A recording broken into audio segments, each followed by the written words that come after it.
Shalom, Bapak Ibu Saudara-saudara sekalian, bertemu kembali dalam penjelasan pelajaran firman Tuhan. Hari ini, Selasa, tanggal 28 bulan April, tahun ke-2026. Judul pelajaran hari ini adalah Pendalaman Alkitab, Bapak Ibu yang terkasih.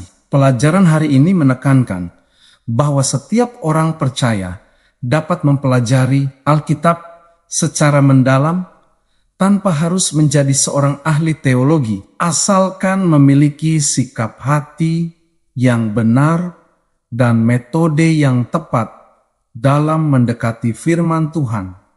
Dalam Alkitab terdapat kekayaan rohani yang tidak terbatas, tetapi kedalaman maknanya hanya dapat dipahami melalui proses yang serius dan penuh kesadaran. Pendalaman Alkitab bukan sekadar membaca teks, melainkan usaha untuk memahami, meresapi, dan menerapkan firman Tuhan dalam kehidupan sehari-hari. Bapak Ibu, hal ini menuntut keterlibatan hati, pikiran, dan kehendak secara menyeluruh, sehingga firman Tuhan benar-benar menjadi bagian dari hidup seseorang. Melalui pelajaran ini kita diingatkan bahwa siapapun dapat bertumbuh dalam pemahaman firman jika bersedia meluangkan waktu dan membuka diri terhadap tuntunan Roh Kudus. Dengan demikian, pendalaman Alkitab menjadi proses transformasi yang membawa perubahan nyata dalam kehidupan rohani. Saudara sekalian, salah satu aspek utama dalam pendalaman Alkitab adalah doa yang harus menjadi awal, pendamping, dan penutup dari setiap proses belajar firman Tuhan.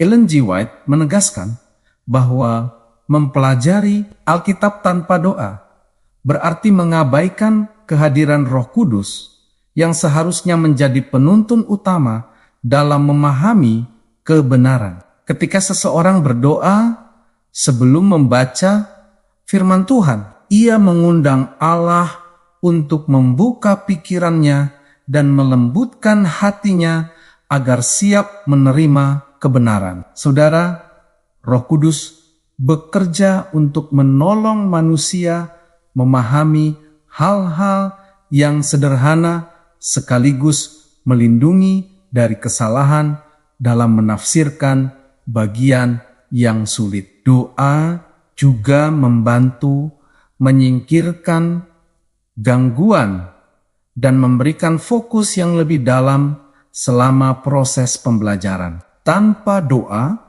pembacaan Alkitab hanya menjadi aktivitas intelektual yang kering dan kurang berdampak secara rohani. Oleh karena itu, doa merupakan fondasi utama dalam setiap usaha memahami firman Tuhan secara benar dan mendalam.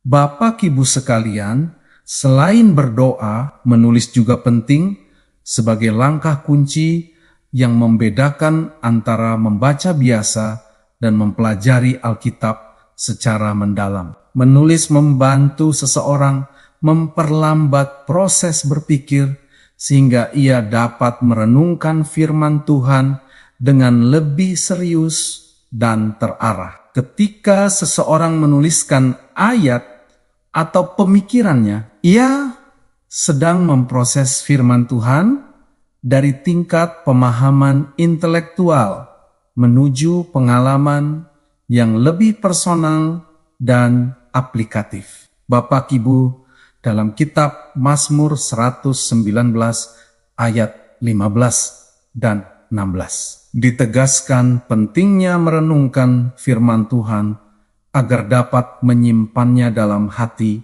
dan tidak melupakannya. Menulis juga membantu mengorganisasi pikiran yang awalnya tidak teratur menjadi lebih sistematis dan mudah dipahami. Selain itu, apa yang ditulis cenderung lebih mudah diingat dibandingkan dengan apa yang hanya dibaca atau didengar. Dengan demikian, menulis menjadi alat yang sangat efektif dalam memperdalam pemahaman dan memperkuat ingatan akan firman Tuhan.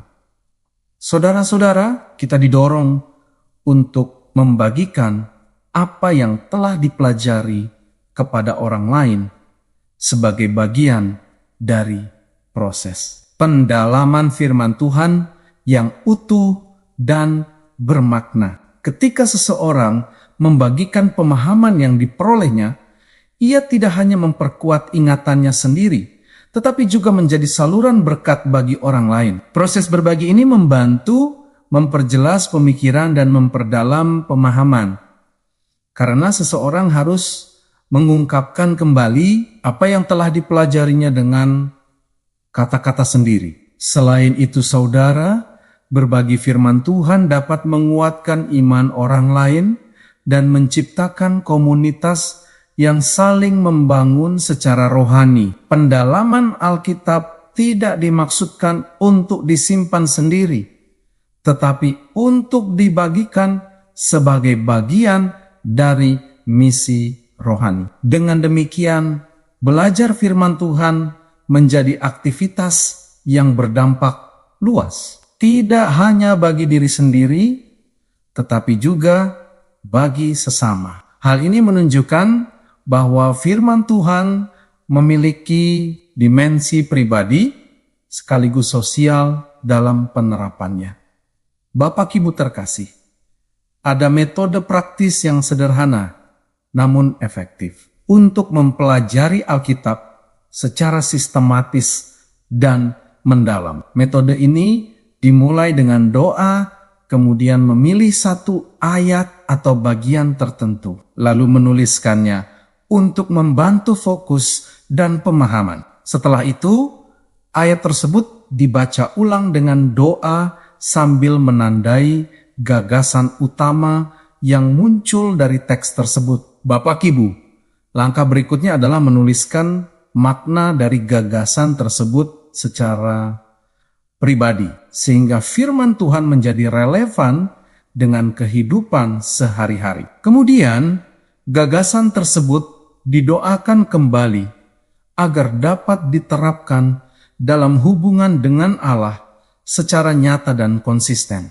Terakhir, seseorang diajak untuk mempertimbangkan kepada siapa ia dapat membagikan pelajaran tersebut sebagai bentuk penerapan praktis. Dengan mengikuti langkah-langkah ini, proses belajar Alkitab menjadi lebih terarah, mendalam, dan berdampak. Saudara-saudara kekasih, pertumbuhan dalam kasih karunia akan selalu diikuti dengan pemahaman yang semakin dalam terhadap firman Tuhan sepanjang kehidupan orang percaya. Ellen G. White menyatakan bahwa umat Tuhan akan terus melihat cahaya dan keindahan baru dalam firman-Nya yang menunjukkan bahwa Alkitab memiliki kedalaman yang tidak pernah habis untuk digali. Hal ini berarti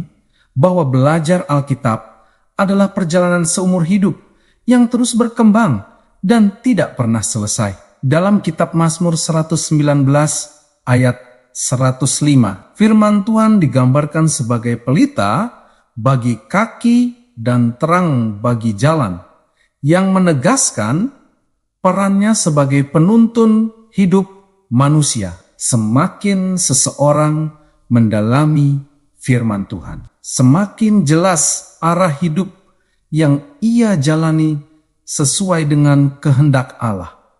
Oleh karena itu, pendalaman Alkitab harus menjadi kebiasaan yang terus dipelihara dengan tekun dan penuh kerinduan. Dengan demikian, setiap orang percaya dapat mengalami pertumbuhan rohani yang nyata dan berkelanjutan dalam kehidupannya. Bapak, Ibu, saudara-saudara yang diberkati Tuhan.